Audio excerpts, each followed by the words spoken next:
group of GOP House members says it is time to draw a line in the sand. They say President Obama's gone too far when it comes to ignoring laws he doesn't like or simply changing them without ever consulting Congress.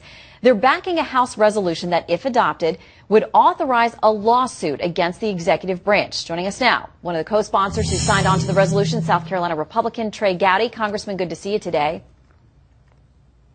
Yes, ma'am. How are you? I am very good. I want to ask you about this, though, because there's legal precedent out there, essentially from 2011, when a group of lawmakers tried to sue over President Obama's intervention in Libya. And a federal court basically told them members of Congress essentially pretty much don't have standing. It's nearly impossible for them to bring a lawsuit against the executive branch.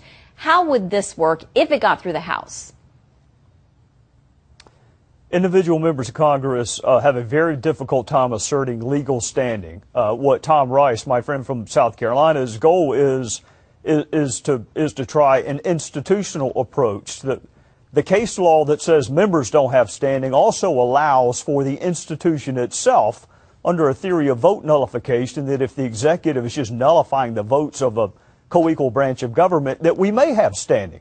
So an individual member, the case you referenced was Dennis Kucinich, challenging the actions in Libya. He does not have standing. But the institution of Congress as a whole, if it relates to recess appointments or the Affordable Care Act or immigration, courts have signaled that they may say the institution itself has standing, and that's what Tommy's trying to do with his resolution. Okay, and the resolution talks about some specific things. The administrative fix the president tried to make for canceled plans, saying, okay, we're telling state insurance commissioners now and insurance companies they have to give those plans back, at least temporarily. The one-year delay in the employer mandate, and also the fact that the administration in some ways has granted legal status to some illegal immigrants by simply, saying we're not going to enforce certain immigration laws. And I mean, that triggered a lawsuit by ICE agents who say they've been told by the administration essentially to disregard the Constitution and the laws that have been passed. So with those things in mind, and we know there are other examples that critics cite out there, what does it take for this to get through the House? Is it a simple majority? How many people have to sign on for this to move forward? Well, it'd be a simple majority, and then the Speaker would have to decide whether or not he wants to litigate it. But Shannon, you gave examples of both affirmative and defensive nullification. With respect to DACA or immigration, Congress had a chance to provide a pathway to citizenship for children, and they refused to do so. So Congress refused to act, and the president substitutes his judgment for that of Congress and does by executive fiat what the legislature refused to do. With the Affordable Care Act, he went to the Supreme Court to get a finding that it was constitutional. It's been appropriately funded, and yet he's still turning off certain provisions. So even if he likes the law, and Congress doesn't, he does it by executive fiat.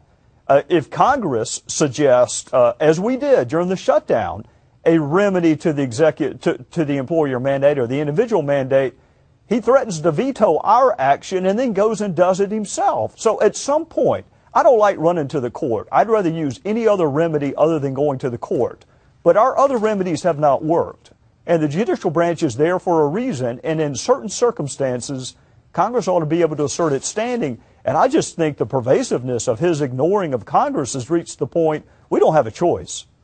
I want to ask you, there was a hearing obviously on the House about this just a couple of weeks ago, and you cited these examples where the president's kind of done his own thing. And you said, could he also, with these things in mind, could he refuse to enforce election laws? What did you mean?